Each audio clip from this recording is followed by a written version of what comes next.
Hey, so today I've got with me Jay Dominic of Town Mortgage, a wonderful loan officer whom I love and have used quite frequently.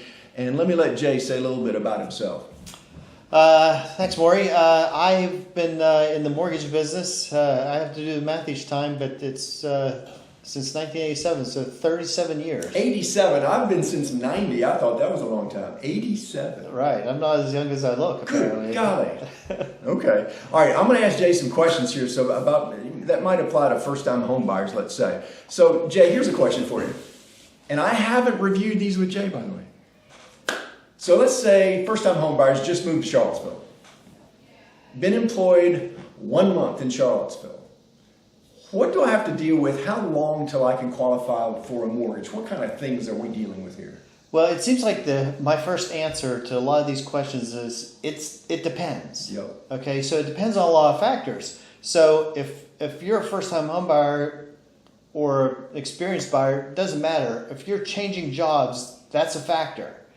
Now, important is to how you get paid. So, for instance, if I'm moving from a salaried job and I've got a salaried job here, I can use that salary. Yay. If I'm an hourly person and my hours are going to vary, then you're probably not going to start day one and somebody just assume you're going to work 40 hours. You're going to have some history of that, and maybe also a history of working hourly previous to that. So if I was salaried, not salaried, if I was working hourly wage, would I have to have a history, like is it 6 months or what?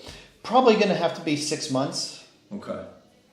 So that's a big difference, everybody, to know between if you're a salaried employee, and I guess you've got to be employed in the same work line or not. It depends. Okay. Okay. That's always the answer. It always is the answer because there's so many variables and little idiosyncrasies about mortgage lending and lots of little rules that can trip people up. So if you're hourly, if you're hourly and you work 40 hours every week, that's a whole different thing.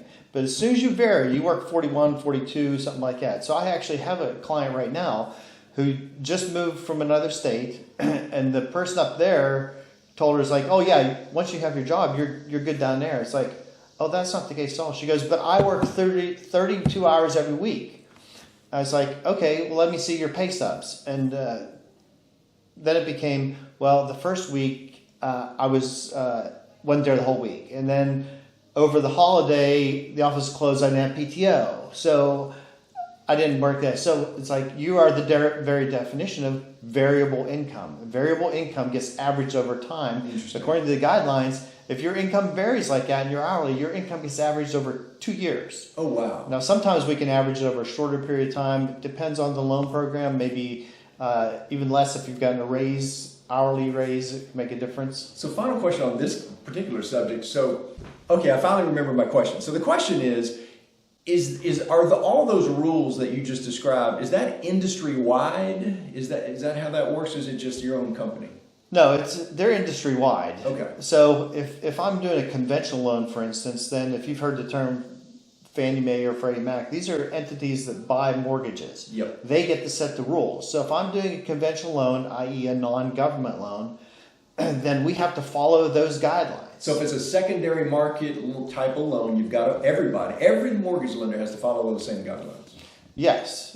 Cool. If they're going to sell these on the secondary market, and if they're doing an FHA loan, they have to follow the rules for FHA. Yes. They can't deviate from it without reason. So there's guidelines, and then there's exceptions to guidelines, stuff like that. Makes sense. All right, my second question for Jay. Now I know that the answer is always going to be it depends.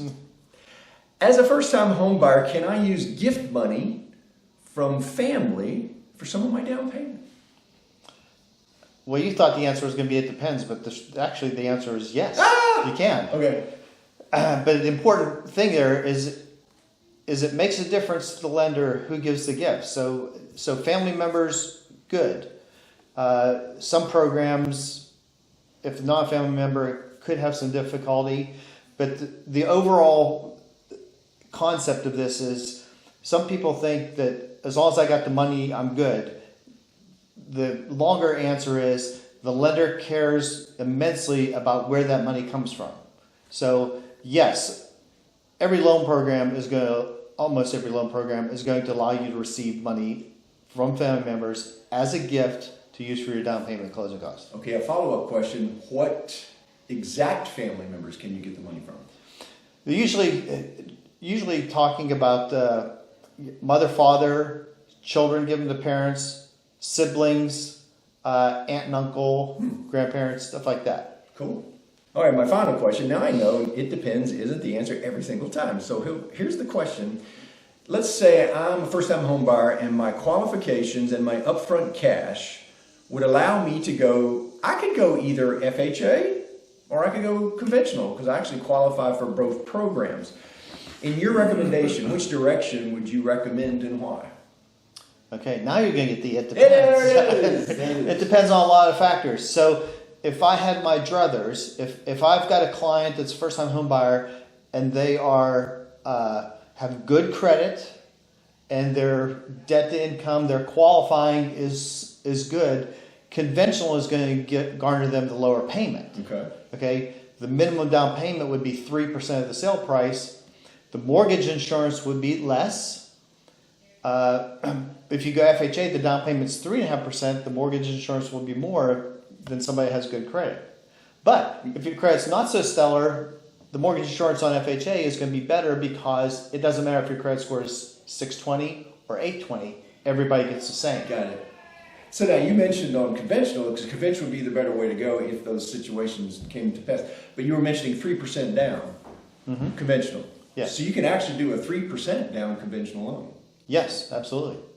If you're a first-time home buyer, you can do 3% down. If you're not a first-time home buyer, you can still do 3% down if your income is under 80% of the area median income. Okay, got that one guideline. This is a good help. Jay, thank you. So good. If you are a first-time home buyer and you're having a hard time navigating the home buying process, Jay is always ready to answer your questions. You can reach out to him at any time. My name is Maury, and I've been helping home buyers since 1990 buy homes in Charlottesville and all 7 surrounding counties. Hey, give me a call. Let's chat and get you on a good path right away.